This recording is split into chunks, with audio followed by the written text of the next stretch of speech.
Oui, vous vous rappelez, Stone et Chardin, il y a du soleil sur la France et tout le reste n'a aucune importance. Alors vraiment, la France Orange Mécanique, la France Big Brother, la France interdite, on en parle. Sud Radio, Berkoff dans tous ses états. Le face-à-face. Et tout de suite, André Berkoff, on accueille votre invité, Laurent Oberton, auteur du livre « La France interdite, la vérité sur l'immigration », publié aux éditions Ring. Alors Laurent Oberton, je veux dire que je suis heureux de vous accueillir, parce que quel que soit ce qu'on peut penser sur votre thèse, être pour, être contre, hurler à la mort, ou au contraire applaudir à grands cris, au moins vous ne faites pas des pamphlets d'indignation. Vous allez à la base, vous allez à l'information, vous allez aux chiffres. Je me rappelle très bien de la France Orange Mécanique, où vous n'étiez absolument pas connu à l'époque. Quand je l'ai reçu, là, paru déjà aux éditions Ring, j'ai été frappé d'une chose. Je me dis, mais pourquoi les journalistes font pas ça ? Si les journalistes d'investigation faisaient leur boulot, ils auraient fait ce que vous faites, c'est-à-dire commencer à recenser toute la presse nationale, régionale, locale, et dire voilà ce qui se passe. Et en fait, pourquoi ? Et je sais bien, et d'ailleurs pour ce livre qui vient de paraître, La France interdite, toujours aux éditions Ring, c'est la même chose. Pourquoi on vous en veut à mort ? C'est parce que vous ne vous contentez pas d'indignation, vous prenez les chiffres, vous prenez le temps d'étudier, vous prenez le temps de travailler, de bosser, et justement, vous montrez les chiffres, et les chiffres sont assez implacables. Et justement, parlons de La France interdite qui vient de paraître, et il y a eu ce matin, j'en parlais dans Berkoff dans tous ses états, encore une pétition d'accueil, les migrants, on ne peut plus, vous voyez, il disait, voilà, le flux est absolument, ce que vous dites dans votre livre, le flux est absolument inexorable, on ne peut rien faire, il faut accepter, au contraire, et alors toujours, évidemment, c'est cette extrême droite lamentable. Au-delà des étiquettes, alors je voulais vous demander, parce que vous dites quelque chose de très fort, vous dites en fait, dans La France interdite, vous dites le problème central, vital et viral, c'est le flux migratoire, c'est l'immigration. Exactement. Et sur ce sujet, c'est vrai que déjà, il n'y a pas de milieu. C'est-à-dire que soit on est contre, soit on est pour. En France, c'est comme ça. Le sujet était tellement émotionnalisé, si on va utiliser un terme un peu affreux, que on est obligé aujourd'hui soit de trouver que l'immigration est formidable et que les migrants vont nous enrichir et qu'il faut les accueillir à l'infini, ou on a l'impression que la seule alternative, c'est en gros, on tire sur les bateaux et on les rejette tous à la mer. C'est Jean Raspail. C'est Jean Raspail, voilà. C'est un sujet vraiment où il est extrêmement difficile d'aller au fait, parce qu'il y a des barrières émotionnelles, parce que personne ne veut finalement voir la réalité de ces chiffres, et qui sont pourtant faciles à trouver, quand, pour autant faut-il le vouloir. Et c'est ce que je dis dans ce livre, et je montre que si on continue comme ça à s'invectiver d'un camp à l'autre, sans jamais poser les faits sur la table, ce débat n'avancera jamais et n'a aucune chance d'être résolu. Et nous n'avons aucune chance de passer par-delà cette fracture morale qui semble diviser la France en deux camps. Alors justement, Laurent Oberton, mettons les choses sur la table, les chiffres et les faits sur la table. Et on va pas, évidemment, il nous faudrait des heures, et il faut lire votre livre pour le voir, mais l'état des lieux, c'est quoi aujourd'hui ? Alors aujourd'hui, il y a donc ce livre résume à peu près toute la problématique. C'est-à-dire déjà, vous avez la problématique chiffrée, c'est-à-dire concrètement, les Français veulent savoir aujourd'hui combien il y a d'immigrés dans leur pays, combien il y a de descendants d'immigrés dans leur pays. Est-ce que oui ou non leur population change, ou est-ce que c'est un fantasme qui est alimenté, comme on l'entend souvent dire, par l'extrême droite ? Ça, c'est le premier point. Ensuite, quelles sont les conséquences concrètes de cette immigration dans le quotidien des Français ? C'est-à-dire, est-ce qu'il est vrai que l'immigration est essentielle et indispensable à l'économie ? Est-ce que socialement, ça n'a absolument aucun impact, aucune importance ? Est-ce que l'insécurité ou non a un lien ou pas avec l'immigration ? Donc voilà, j'essaie de vraiment faire le tour complet de la question pour que le sujet soit définitivement bouclé. Vous l'avez fait, mais alors justement, rentrons un peu dans le détail. on va vous dire, mais écoutez, il y a énormément d'immigrés qui sont français, qui se sentent français, qui sont venus d'un peu partout. La terre a été toujours, d'ailleurs, terre de migration, mais surtout, sans entrer dans le toujours ou pas toujours, il y a beaucoup qui se sentent effectivement français. Et alors, comment vous mettez en question l'immigration? Qu'est-ce que vous dites à ces gens-là? C'est-à-dire, comment vous... Justement, en regardant les chiffres, et je sais que vous n'avez pris les chiffres que dans les organismes officiels, vous n'avez pas... Alors, déjà, j'évite d'individualiser la question. Parce que c'est par exemple, si je fais le constat que les retraites coûtent cher, ça veut pas dire que j'incite à la haine contre les retraités, par exemple. Je dis simplement, l'immigration, aujourd'hui, coûte cher, économiquement, socialement, j'en fais la démonstration. Je pense que ça coûte cher parce que notre système d'immigration n'est pas bon, que cette immigration n'est pas la bonne. Parce qu'effectivement, on a eu recours par le passé la France a toujours eu recours à l'immigration, comme la plupart des pays d'ailleurs. Mais aujourd'hui, on est face à une immigration qui est une immigration qu'on appelle de quantité. De masse. De masse. Oui. C'est-à-dire qu'on ne cherche pas des qualités particulières aux individus. Le but semble être d'en faire venir un grand nombre pour constituer, je ne sais pas, une armée de consommateurs sans doute. Mais le problème, c'est que ces gens n'ont pas ont un niveau de qualification qui est très inférieur au niveau moyen de qualification des Français ou des immigrés européens. Ça, c'est un fait. Et évidemment... Et il y a 6,5 millions de chômeurs en France. Voilà. Il y a déjà, le problème, c'est qu'on fait venir des gens qui sont formés, qui devraient... qui sont là pour travailler dans un secteur industriel qui est à l'agonie, qui ne propose plus d'emplois et même qui licencie de manière massive. Donc évidemment, on ajoute au problème en réalité. Peut-être que ça peut contenter les grands patrons, les grands groupes qui, eux, profitent mécaniquement de cette augmentation du nombre de consommateurs. Mais s'ils ont les moyens de consommer, de consommer, mais on leur donne les moyens de consommer, ouais. Puisque vous savez que la France est un pays, une économie extrêmement administrée, aux aides sociales et à la bienveillance de tous ordres, qui permet aux individus, quand bien même ils n'ont aucun travail, de consommer, de faire partie de cette Alors, cette Laurent machine. Berton, votre livre donne des chiffres assez stupéfiants. Vous dites qu'on bat des records en matière d'aide, effectivement, aux nouveaux arrivants, aux primo-arrivants, à tout point de vue. C'est exact, ça? La France détient absolument tous les records en la matière. Je liste dans ce livre l'intégralité, le détail de toutes les aides dont bénéficient des individus, qu'ils soient migrants ou non d'ailleurs. Ça ne concerne pas seulement les migrants, mais disons que ça contribue considérablement au phénomène. Les aides sociales de base en France représentent une somme qui est entre 10 et 20 fois supérieure au salaire des pays d'origine de ces immigrés. Donc évidemment, la question ne se pose même pas pour eux. C'est même rentable pour une famille d'envoyer quelques-uns des leurs en France, et ces individus, une fois en France, renverront l'argent des aides sociales ou même l'argent de leur travail. Ils l'investiront pas en France, ils le renverront en Afrique. Il y a des formes d'économie comme ça qui vont se développer. Et évidemment, là, notre pays n'attire plus du tout la qualité, les individus qualifiés qui pourraient tirer le pays vers le haut, mais plutôt des masses qui coûtent très cher. Alors, justement, vous parlez de cela. Alors, au-delà de ça, ça induit, et vous en parlez aussi dans votre livre, je vais parler, la fracture un peu, ce que vous appelez la fracture un peu culturelle, c'est-à-dire culturelle au sens très large du terme. En fait, il y a eu l'immigration européenne, et puis il y a l'immigration, effectivement, Afrique du Nord, Afrique subsaharienne, etc. Et puis asiatique, évidemment, aussi, vous en parlez. Au fond, aujourd'hui, est-ce que la rupture, elle est consommée? Je veux dire, vous savez que François Hollande a parlé de partition, vous en parlez aussi. Certains disent, alors justement, les signataires de ce manifeste, comme d'autres, disent, écoutez, c'est inéluctable, accueillons tout le monde, et comme on dit, Dieu reconnaîtra les siens. Enfin, ils ne le disent pas, mais ils le pensent.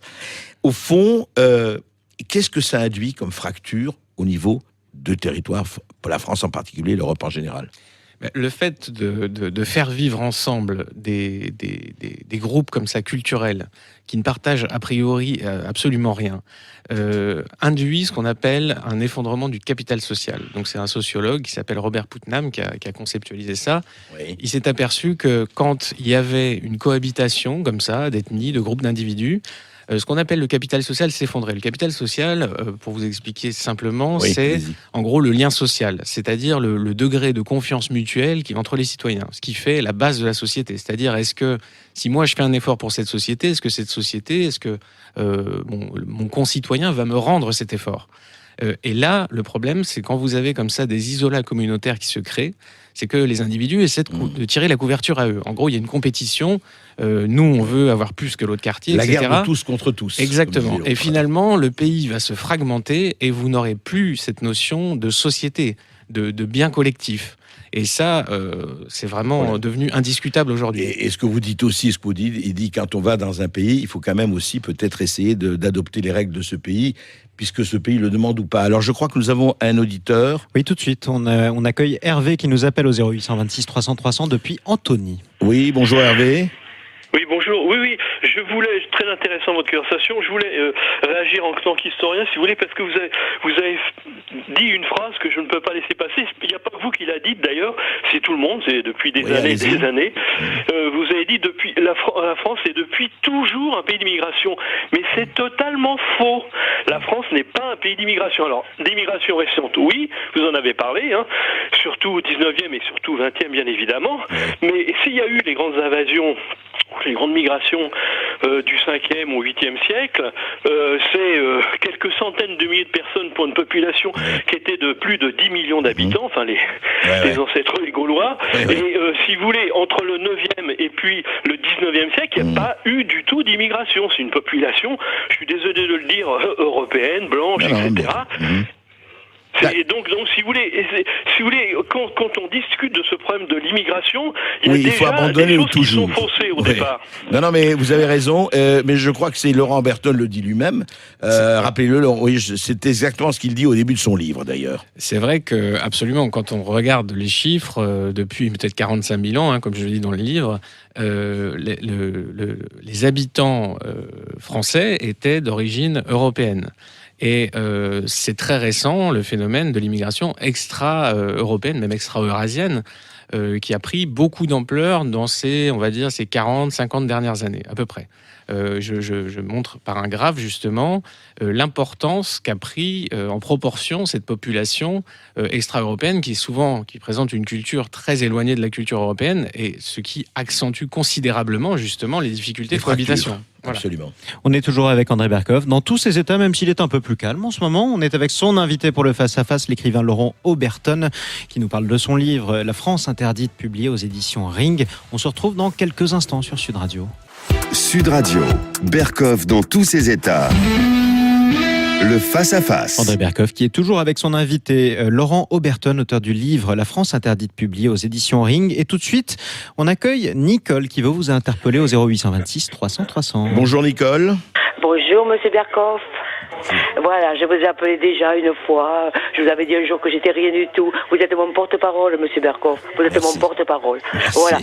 Pour les migrants, moi, voilà, je vais vous dire ce que je pense. J'ai connu une France douce.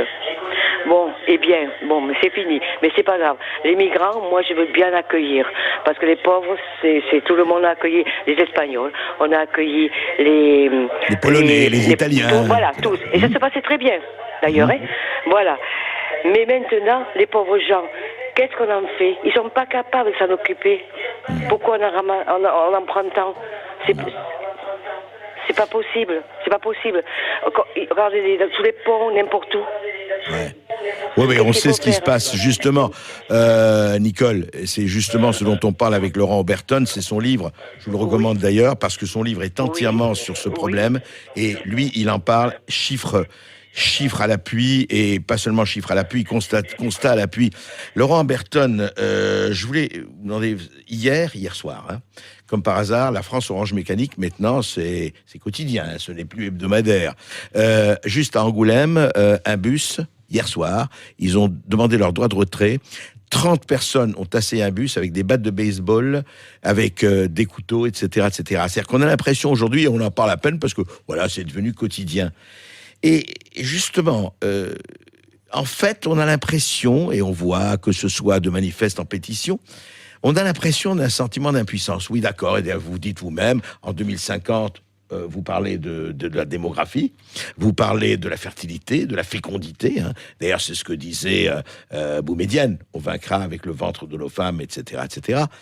Et alors, est-ce que pour vous, au-delà du constat, qui est assez accablant et en tout cas passionnant, est-ce qu'il y a quelque chose à faire compte tenu de ce qui se passe aujourd'hui en Europe, notamment, et ailleurs ? Alors, il y a différentes politiques à adopter. La France, clairement, adopte une politique d'immigration massive.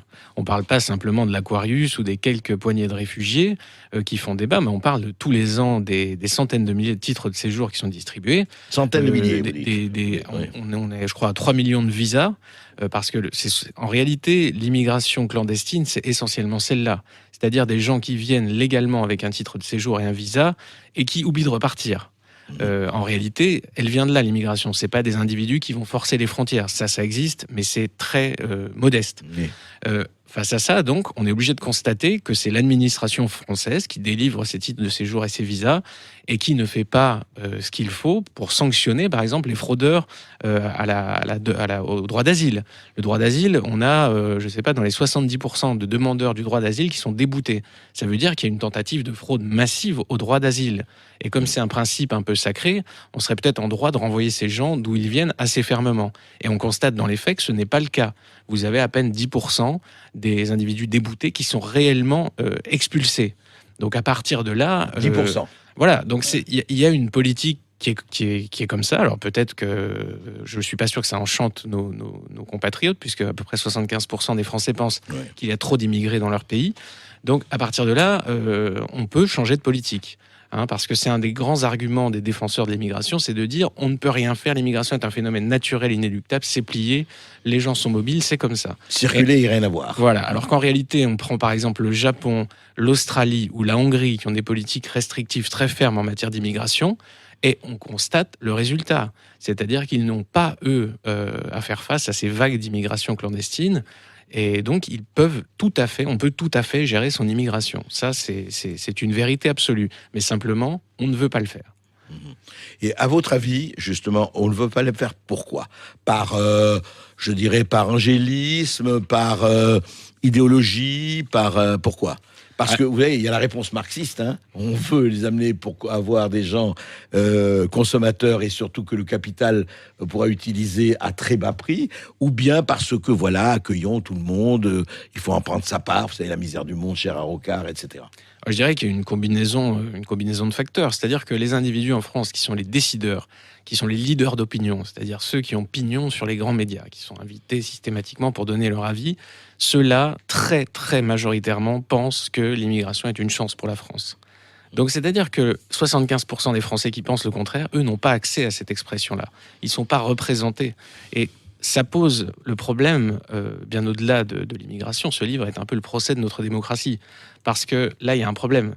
Ça fait des années et des années que dans toutes les enquêtes d'opinion, les Français expliquent qu'il y a trop d'immigrés dans leur pays, qu'ils sont contre l'immigration, que c'est pas possible, qu'il y en a trop, et qu'ils sont extrêmement inquiets pour leur avenir.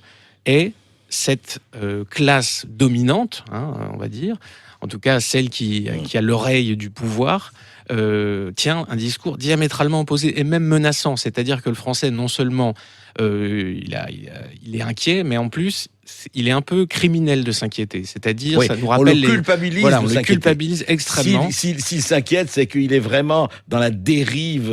C'est suspect, et donc on l'amalgame aux heures les plus sombres de l'histoire, etc. On connaît ça par cœur. Ce qui fait qu'aujourd'hui, le débat n'a pas lieu, le débat est interdit, c'est le titre de mon livre, La France interdite, pour montrer que le problème est avant tout celui-là. C'est-à-dire que le peuple ne parvient pas à se faire respecter, ne parvient pas à faire appliquer sa souveraineté, et se résigne, quelque part, à l'abandonner à ses décideurs. Oui, c'est tout le problème, effectivement, et c'est ce que vous appelez les décideurs, vous les appelez l'amicale de la diversité. C'est ça, hein, un peu quand même. Et par rapport à cela, justement, est-ce que vous pensez que il va y avoir les élections européennes bientôt, c'est pas pour parler politique au sens du terme, au sens étroit du terme, mais est-ce que vous pensez, vous, que vous parlez justement souveraineté? Le réveil est possible ou pas? Vous, en tant qu'observateur, en tant qu'acteur, vous en pensez quoi? Alors, il y a une vague électorale, on va dire, déjà, qu'on constate en Europe, hein, on constate en Italie, en Allemagne, etc. C'est toujours un peu le même phénomène, hein, l'élection de Trump, le Brexit.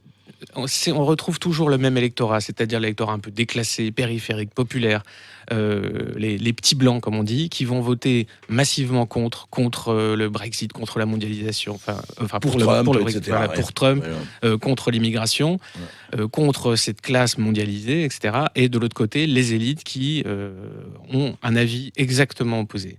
Donc, on retrouve cet affrontement. Le citoyen qui est intimidé par cette puissance de feu médiatique se sent un peu comme une sardine dans le banc de sardines, si vous voulez. Je pense qu'il y a une attente que le banc de sardines tourne, assume ses idées, parle à visage découvert, n'ait plus peur de ses opinions. Mais en attendant, ça ne doit pas être moi qui vais faire le premier ce grand virage. Donc il y a cette espèce de... Et il y a quand même ce conditionnement pernicieux, médiatique, qui laisse penser que si jamais des populistes arrivaient au pouvoir dans tel ou tel pays, ce serait la guerre, la régression et un massacre épouvantable. C'est une stratégie d'intimidation. Alors justement, Laurent Berton, je voudrais parler de vous, c'est intéressant, parce que depuis la France Orange Mécanique, on ne peut pas dire que vous avez une couverture médiatique hallucinante. Vous en avez eu, enfin franchement, par rapport à d'autres, et vous avez à chaque fois, et vous avez écrit un livre d'ailleurs, j'espère pas prémonitoire, mais très intéressant, je pense à Guérilla, justement, que j'ai lu et qui rappelle quand même, quand on le relit aujourd'hui, un certain nombre de scènes qu'on voit, justement, Angoulême et ailleurs. Alors, le fait que vous ayez, vous, quand même, beaucoup de lecteurs, beaucoup de gens qui vous suivent, justement, en dépit d'une couverture médiatique relativement réduite, c'est un signe, quand même, pour vous? Moi, je pense que cette France que je dépeins, qui est un peu la France clandestine, mais qui est pourtant majoritaire, a besoin de retrouver la confirmation qu'elle existe, la confirmation d'elle-même, notamment dans la voie médiatique, dans la voie éditoriale. Elle a besoin d'exister, de sentir qu'elle n'est pas complètement en train de devenir folle et seule dans son coin. Et donc, à partir du moment où elle trouve ce qu'on pourrait appeler des porte-paroles, évidemment, elle va s'en saisir, elle va le partager, elle va en parler. Et donc, vous avez, encore une fois, ce milieu médiatique qui est prescripteur et qui a ses stars, qui a ses écrivains, ses journalistes.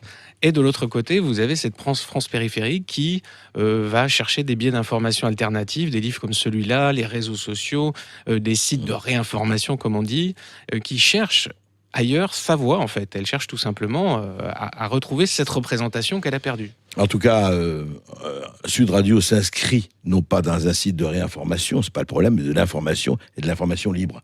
C'est pour ça que nous accueillons effectivement la véritable diversité, d'ailleurs pas la fausse diversité, justement.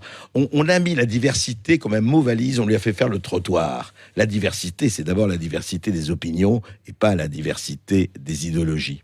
Merci à vous, André Berkoff. Merci à vous, Laurent Oberton. Je rappelle la référence de votre livre, La France interdite, la vérité sur l'immigration, publié aux éditions Ring. Dites-moi, André Berkoff, vous n'avez pas un train à prendre ? Eh oui, je vais entendre siffler le train, je sais. Un train à prendre. Et vous allez où avec ce train, André Berkoff, rappelez-moi? Eh bien, à Marseille, nous allons faire 2 émissions. Vous allez faire 2 émissions. Berkoff dans tous ses états, Phocéen, Sud Radio avec la Provence, en direct de la Foire internationale de Marseille. Ça se passe demain, de midi à 13h, de 13h à 14h. Vous allez prendre votre train avec Céline Alonso, qui vous retrouve justement là-bas, à Marseille, à la Foire internationale de Marseille, en compagnie de la Provence. Vous tous qui écoutez André Berkoff dans tous ses états, dans les Bouches-du-Rhône, vous pouvez le voir en chair et en os. Ça change d'ailleurs de l'entendre, ça fait plaisir aussi de le rencontrer. Et ensuite vous pourrez en profiter de 2 émissions spéciales avec des invités exceptionnels aussi, André Berkoff. Très exceptionnel, Serge Scotto qui a mis Marcel Pagnol en bande dessinée. Voilà. C'est formidable. Et nous allons voir Valérie Toragnan qui va parler de l'Arménie. Magnifique émission. Formidable. On est ravis, on est pressés de vous voir, chers amis qui nous écoutez à Marseillais. À suivre sur Sud Radio, les clés d'une vie avec Jacques Pissis.